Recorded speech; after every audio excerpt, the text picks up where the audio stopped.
will start the webinar recording now as well, as we aim to make it available after the session is finished. You can use the questions facility on your dashboard to submit questions, and we will record these questions. It's unlikely we'll be able to answer many of them in real time. However, we will look at all the questions after the session, and they will feed into the development of our FAQs on Caroline, which will be published on the website in due course. So the webinar will finish by 11, at the latest by 11 a.m., but more likely before then. And we have set up a special email within the Research Council, caroline@research.ie, and you may email us any queries on Caroline, and that'll be the email for Caroline going forward. One thing I just want to say before I start is that Dr. Jennifer Brennan in the IUA, who heads up the Marie Curie office in the IUA, just asked me to remind listeners that the Marie Curie IUA office is queries on Caroline should be directed to the Irish Research Council, not the Marie Curie office in the IUA. Okay.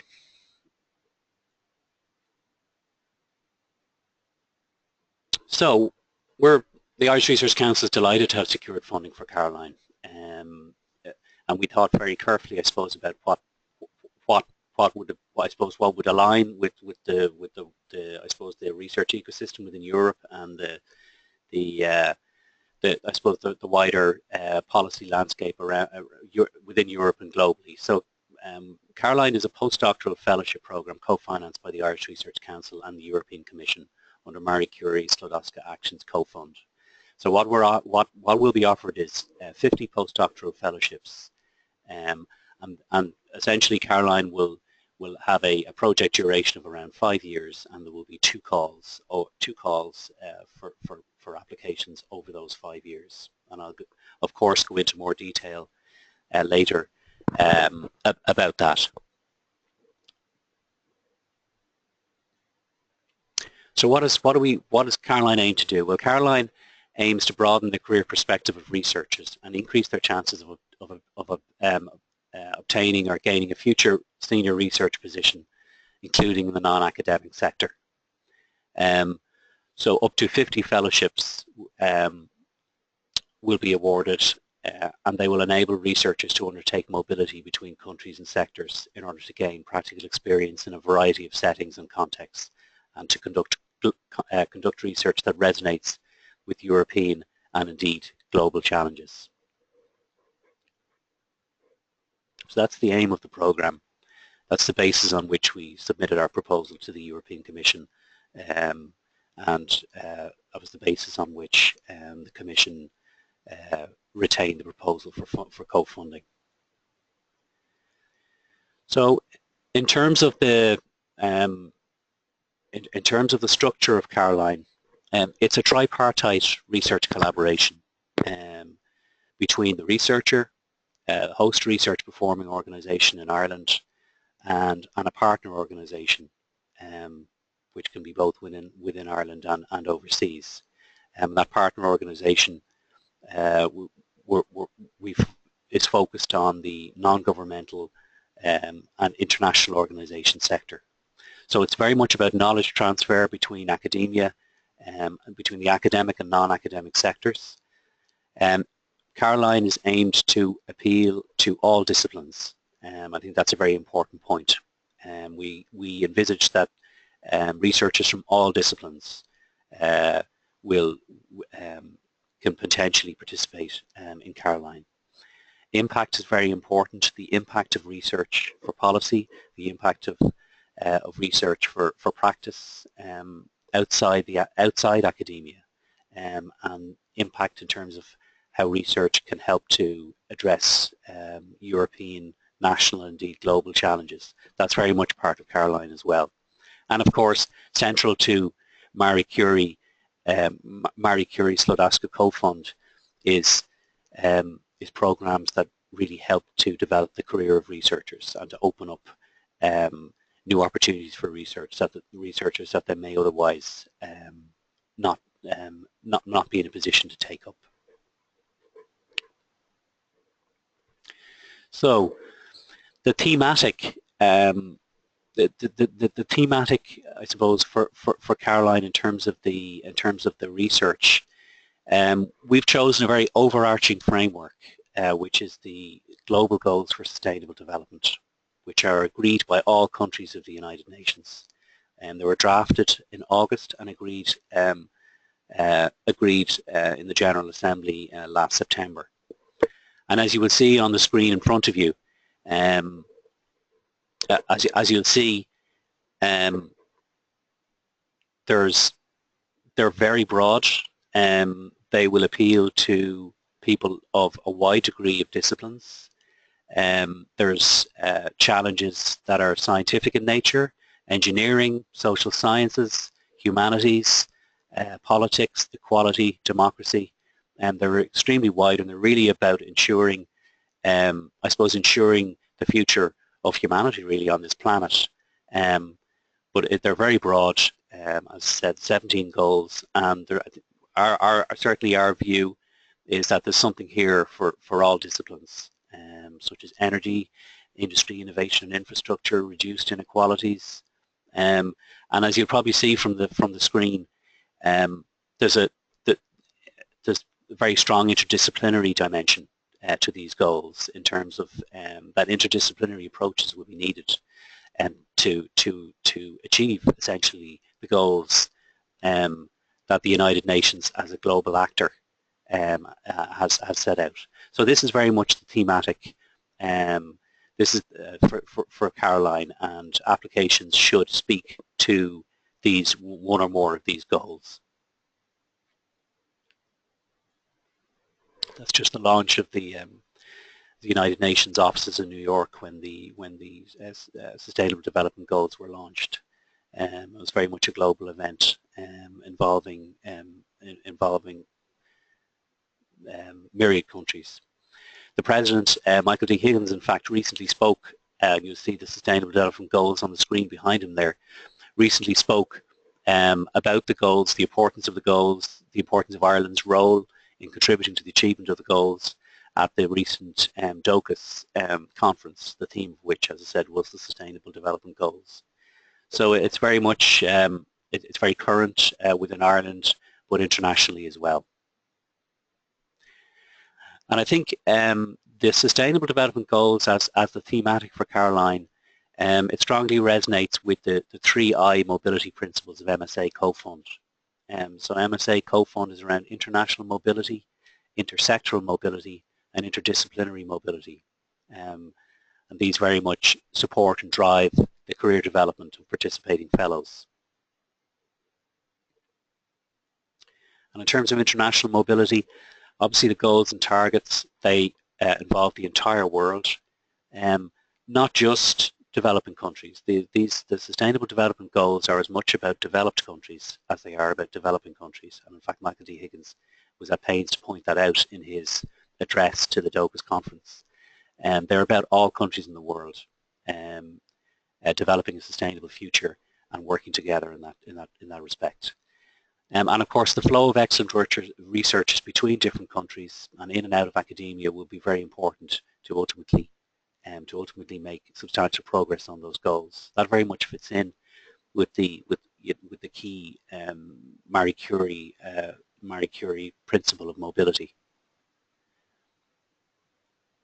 Intersectoral mobility, as I've alluded to earlier, we've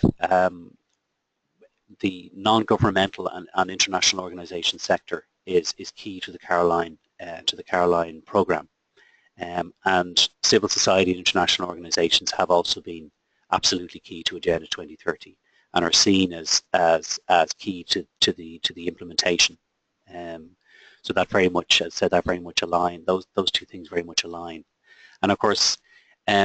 NGOs and IOs they're very keen to ensure that their practice, that their activities are based on evidence, and I think there's a really great opportunity for researchers to help NGOs and IOs enhance the impact and effectiveness of what they're doing.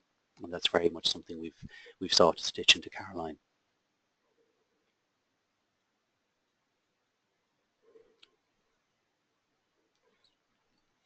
And then in terms of interdisciplinary mobility, as I alluded to earlier, achieving the goals under Agenda 2030 will take a variety of interdisciplinary approaches.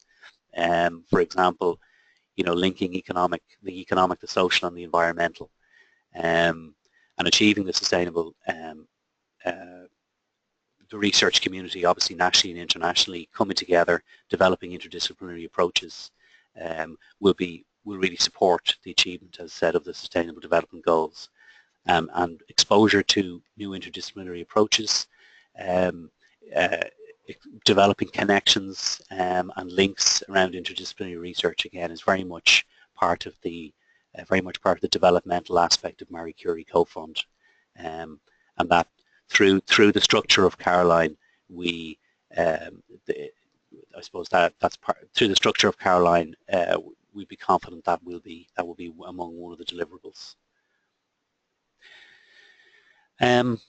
So I suppose in terms of why Marie Curie Cofund Fellowship, what's different? What's the impact of being a Marie Curie Cofund Fellow?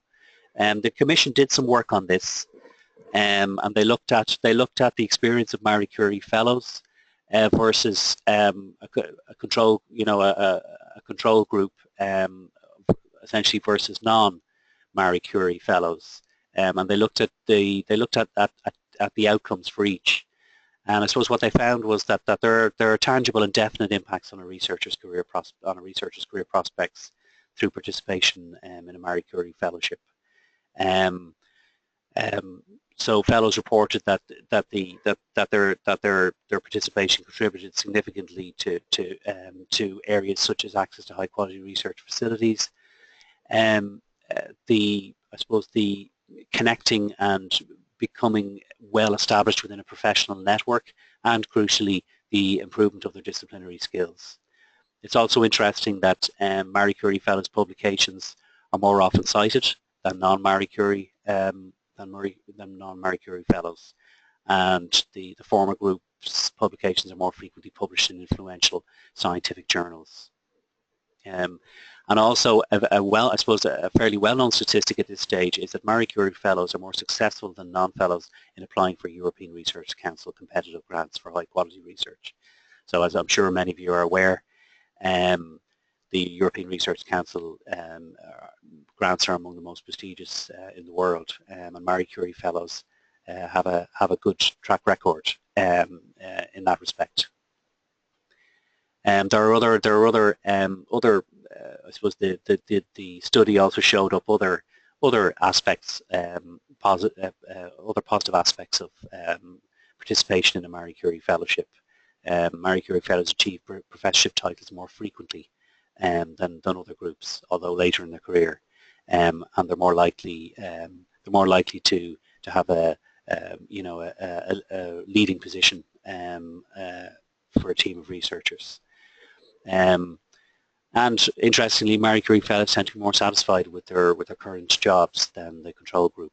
And there's also some gender, which is important, very important, and it's it's a live issue within the research ecosystem in Europe, is the issue of gender, both in terms of gender equality and the integration of gender analysis into research. Marie Curie fellowships appear to have some impact in closing the gender gap around access to positions. So the IRC has a very good track record in securing Marie Curie funding over a number of different programs. CARA, when I say the IRC, I'm including the IRC, HSS, and ERCSET. CARA, Inspire, Elevate, and this is just a quote from a CARA awardee. Cofund has given a policy dimension to my research. Based on my international experience, I've been in a position to offer advice to national legislators, policymakers, political parties, interest groups, and the media. I suppose very much showcasing that wider impact dimension and the translation of research outside academia into the wider world, essentially. And a former Inspire awardee says that perhaps the most profound impact of the fellowship, however, relates to how it shaped my attitude to research, providing me with a fresh and international perspective on research practice, to carry out high-quality research. And in the case of this awardee, they were in a lab environment, manage a research lab effectively and efficiently and with initiative and leadership. So I suppose that gives a flavour of the perspective of former IRC Marie Curie Fellows on the experience and what it has done for their research career. So let's get on to the let's get down, I suppose, to brass tacks. There will be two types of Caroline Fellowships. The first type will be international fellowships. There will be 30 out of the 50 fellowships will be on the international stream. So these are 3 years. They'll be of 3 years duration. They will be hosted over that 3 years by a research performing organisation in Ireland. And obviously there will be an academic mentor for the fellow. The first 2 years will be at a partner non-governmental organisation or international organisation outside Ireland. That's the outward phase. And then in the third year, the fellow will return to Ireland and will be, I suppose, primarily based in the research performing organisation. But during that third year, and indeed, sorry, during the 3 years, so there will, just to say, there will be a main kind of a primary NGO or IO in the 2 year period, but over the 3 years, additional secondments to other NGOs or IOs is possible. So as it says there, additional secondments to NGOs or IOs during both the outward and return phase can be proposed, up to a maximum of 6 months in each case.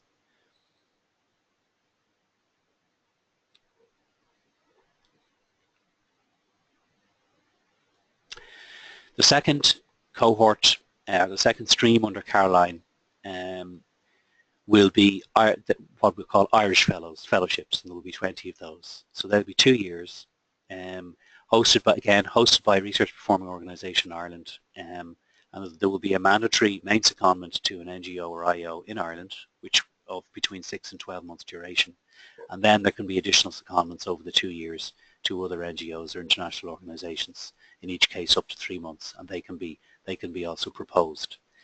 So that essentially, I suppose, that covers the basic structure of Caroline: international fellowships and Irish fellowships. Just to say,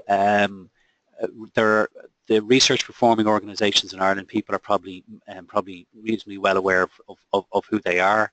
They're the universities, the Institute of Technology, colleges of education.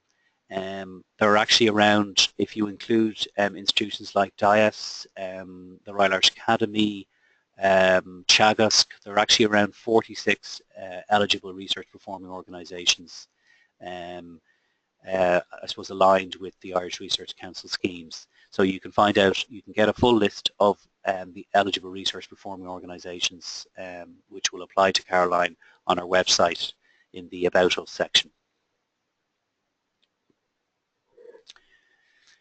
So in terms of NGOs, the partner organisations, NGOs can be, as I said, will be national or international. So you can have, obviously there are Irish NGOs, and just to focus quickly on some terminology, the term NGOs in Ireland generally refers to people in the developing, who work in developing countries, but we're taking a much broader interpretation of NGOs. So there is different terminology in different countries. In Ireland, NGOs are frequently referred to as community or voluntary organisations. Civic or civil society organisations. In the US, not-for-profit is a common term. So as said, NGOs can be national or international. They can be charities, trusts or foundations. And as I said, in Ireland, they're often referred to as community or voluntary groups.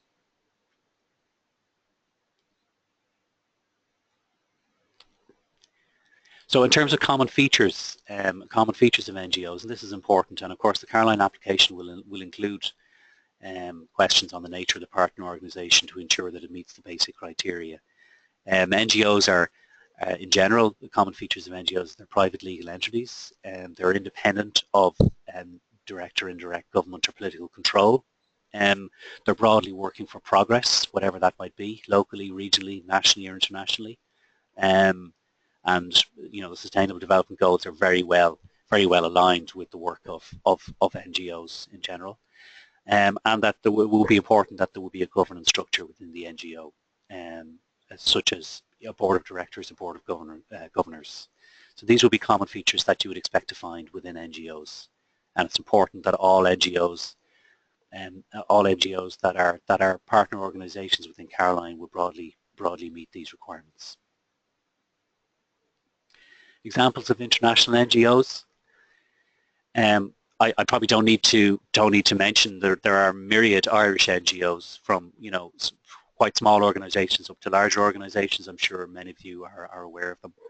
In terms of some international NGOs, Doctors Without Borders, Amnesty International, ActionAid, World Vision International, Greenpeace, and the World Wildlife Fund. So again, you can see different research priorities, working in different areas, different research themes would apply to these organisations. Some scientific, some more social science related, politics, democracy. It's very wide and diverse. Then in terms of the international organisation sector,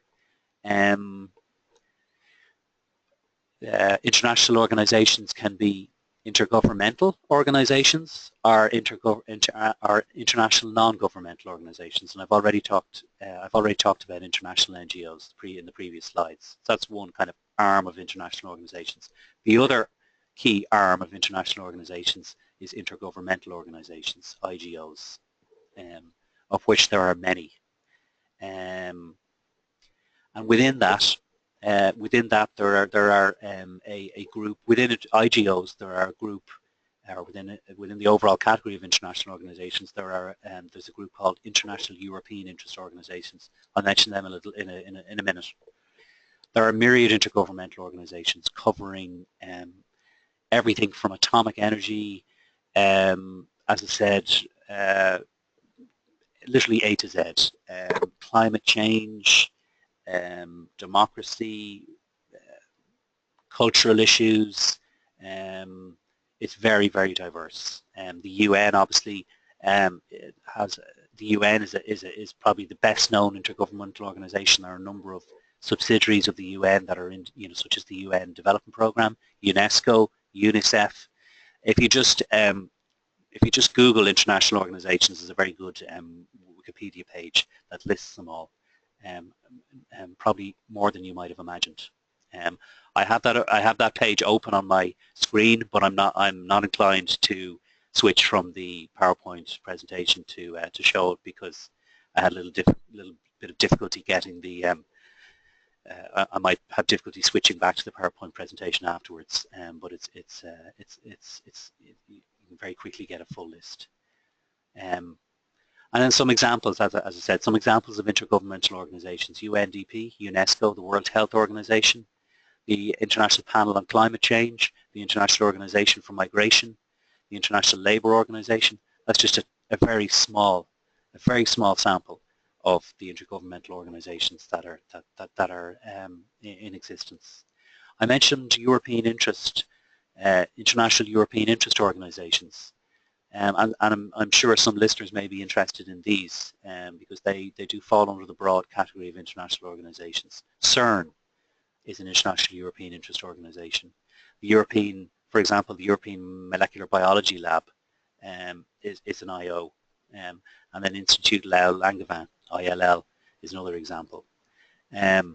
So for those that are interested in putting in an application for Caroline, do your research. Look at all these organisations. Look at the research that they do.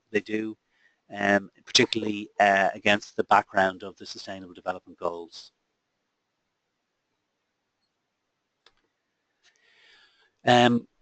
Additional, I alluded to earlier that apart from the main partner, apart from the main partner NGO or IO, their additional secondments are possible for both international fellowships and Irish fellowships.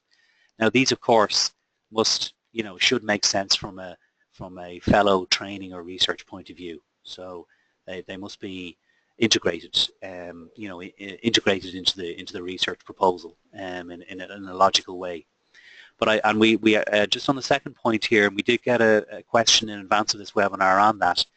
Can entities other than NGOs or IOs be considered for the additional secondments? And the answer to that is, in fact, yes.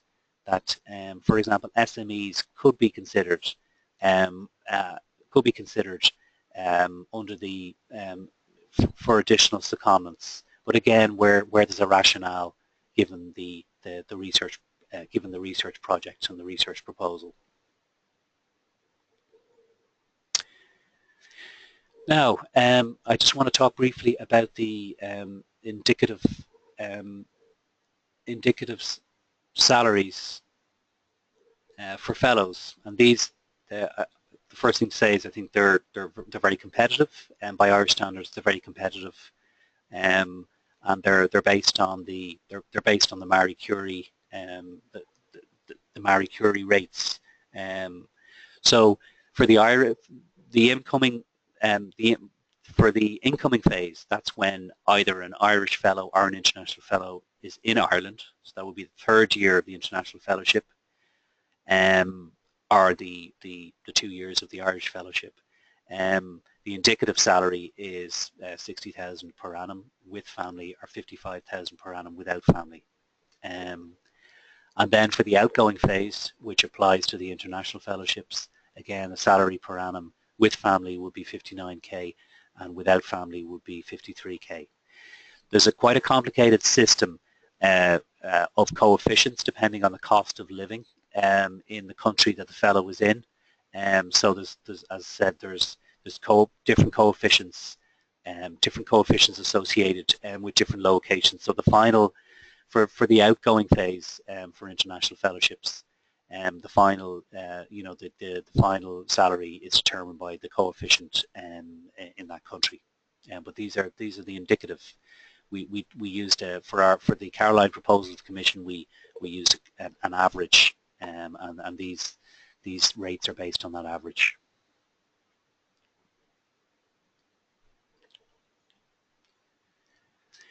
So the fellowship package also includes an allocation to the research performing organisation for research, training and networking of €9,600 per annum, which is the equivalent of €800 per month.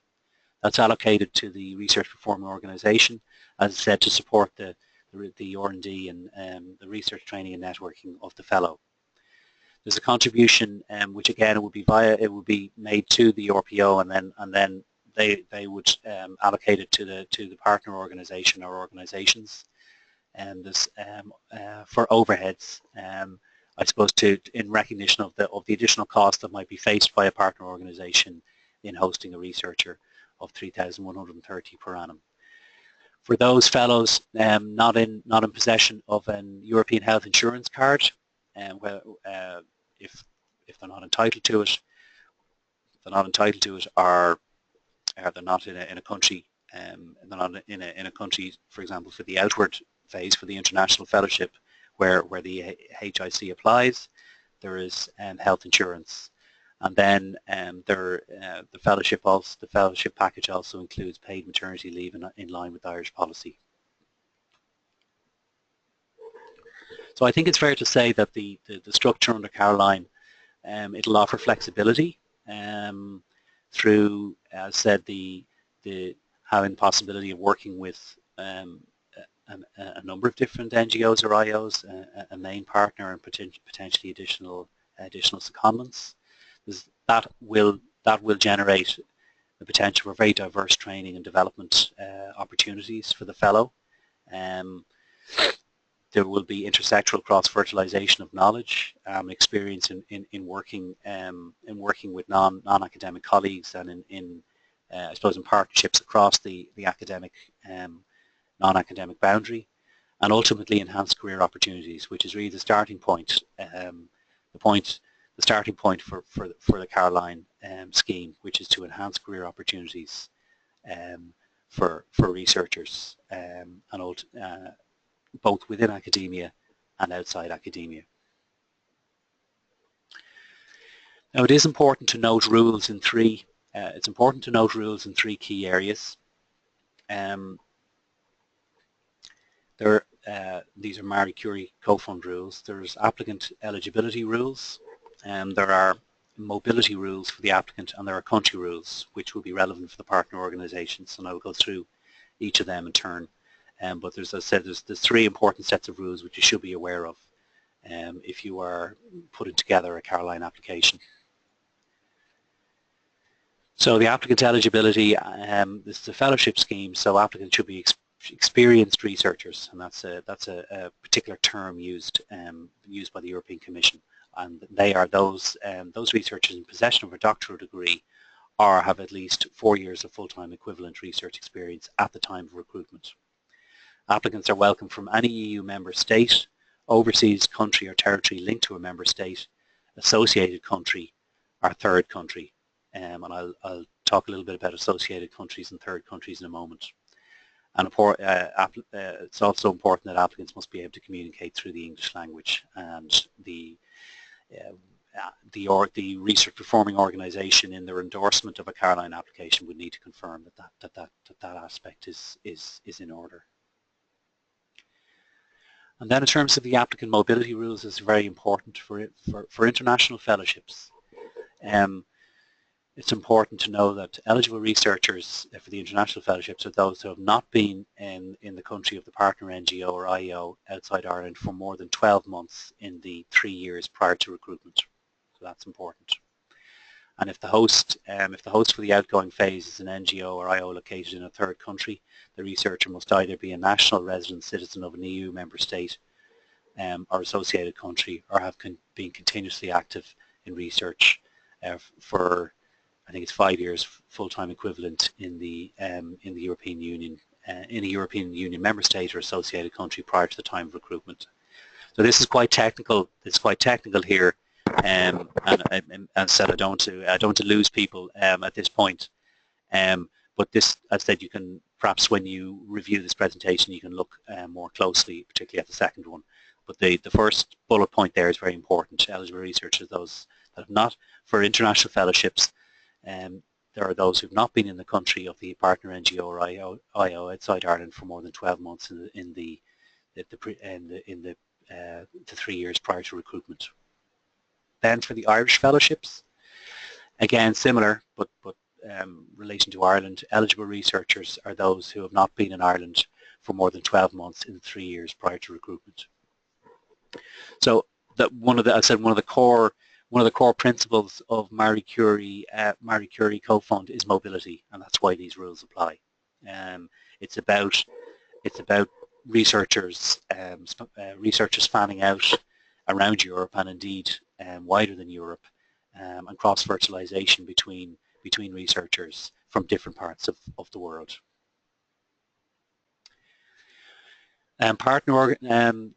The last important principle there is country rules, and that relates to partner organisations. So partner organisations must be located in an EU member state, an overseas country or territory linked to a member state, an associated country or a third country.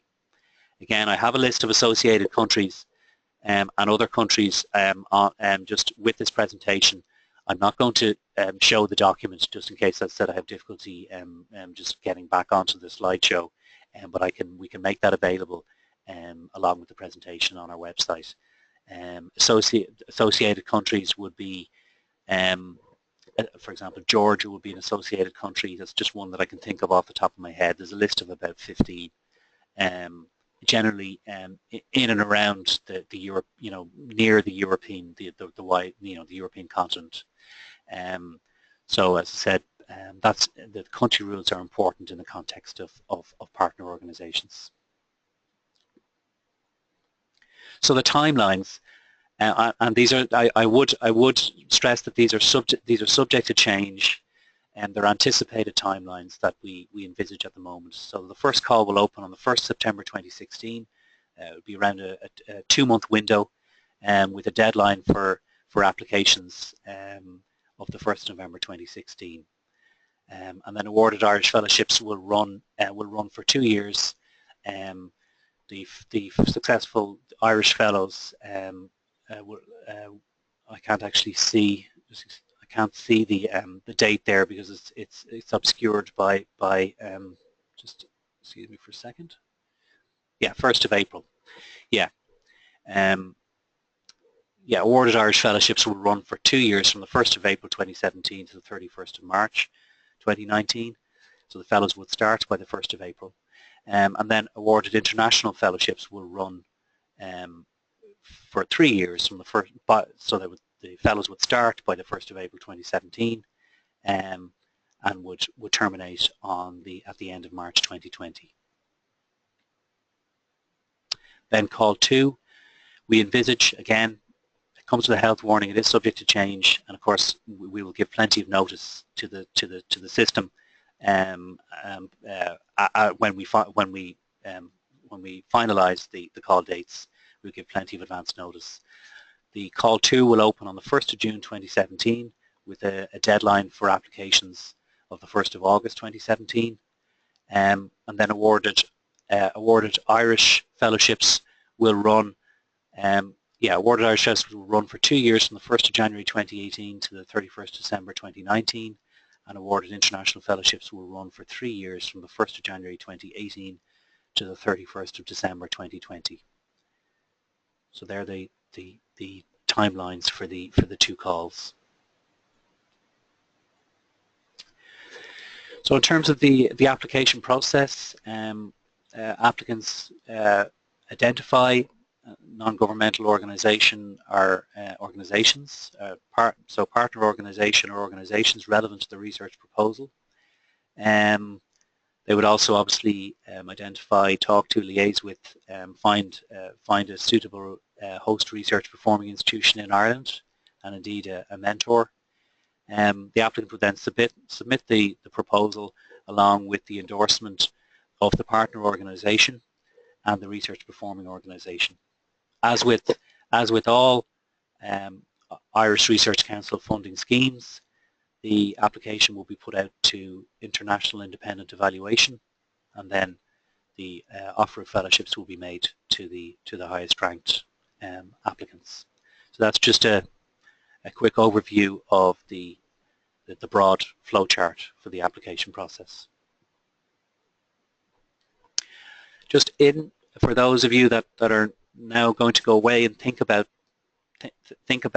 partner organizations and how you might structure an application, it's important. I think it's important to make a few points here. It's important that the partner organizations are a good fit with the research project and the aims, objectives of the MSCA Cofund fellowships. And I think in looking at partner organizations, look at the research activities and the plans of the organization. Is there, for example, a research strategy? Is there published research? So some outputs, some things you can, I suppose, some tools you can use to kind of see where the organization is on research. I think also it's very important that the partner organizations can provide the research infrastructure to support your research. And if that obviously that research infrastructure will be there to varying degrees depending on the size and nature of the organization. If it perhaps traditionally has not been there, well then it would certainly be important that there would be an understanding in the organization of what that research infrastructure is, and I suppose a commitment to put it in place. And then also it's very important very important for applicants that they get a sense of what training and development opportunities might the collaboration with that partner organization provide, because that's key to Marie Curie Cofund fellowships, training and development, intersectoral, interdisciplinary, that whole piece is a core principle of MCSA. So what the application would need to capture what training and development opportunities might be offered through the linkages with the specific partner organisations chosen. Excuse me.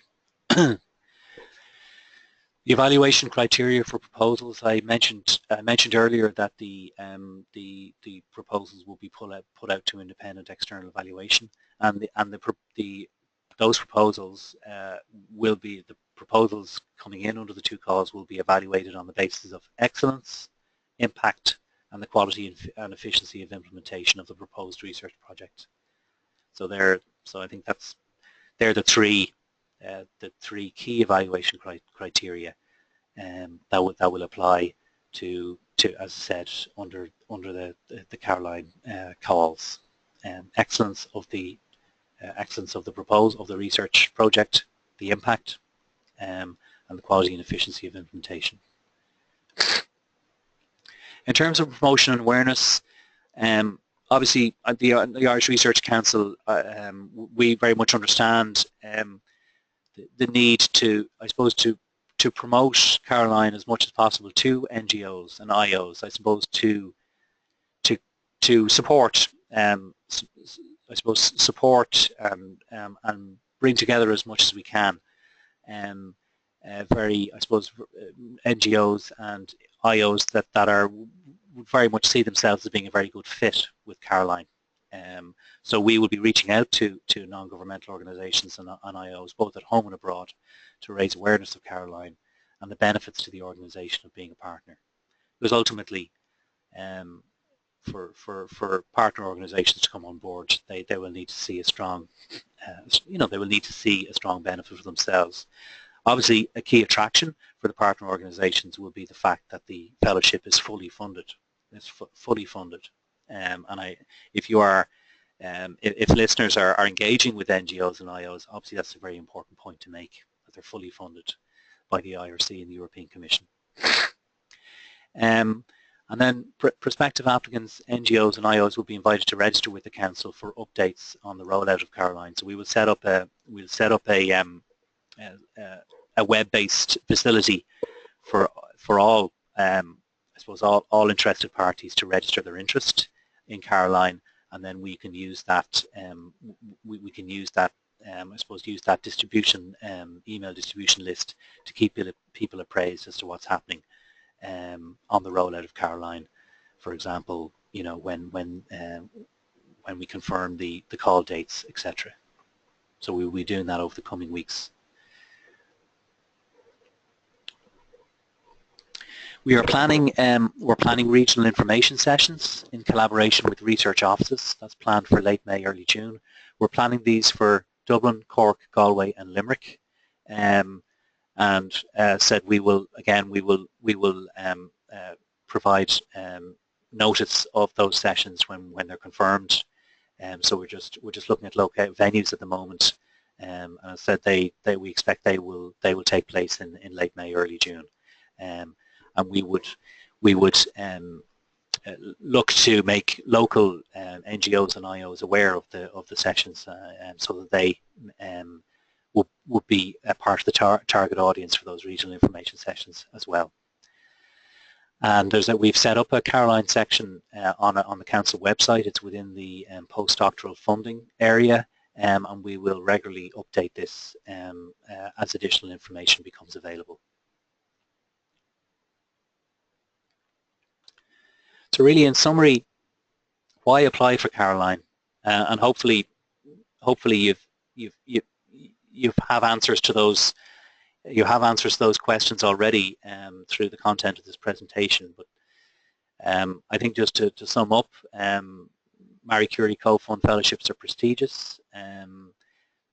The Caroline fellowships are collaborative. There's a strong collaborative dimension. The program provides contractual security for between 2 and 3 years. Very competitive salaries, where appropriate, where applicable, including family allowance. There will be intersectoral mobility between the academic and non-academic sectors. There will be acquisition of new skills for researchers, opportunities for excellent development and training, and ultimately gaining experience in translating research into policy and practice, and in doing that, widening the career options, of the fellow. So that is essentially is the end, and that's the end of the webinar. I'd like to thank you for listening. We have an email address specifically for Caroline, caroline@research.ie. You can email us with any queries. I also just want to mention, you may be aware that the IRC has a Love Irish Research campaign on Twitter, Facebook, and if you do join the campaign, follow us on Twitter, tweet about your research, followed by hashtag Love Irish Research. So thank you for listening. We'll leave the webinar open for another few minutes in case there's any final questions that people wish to submit. And we, as I said, we will use those. Those questions will feed into our FAQs that we will be developing over the coming weeks. So once again, thanks for listening, and goodbye.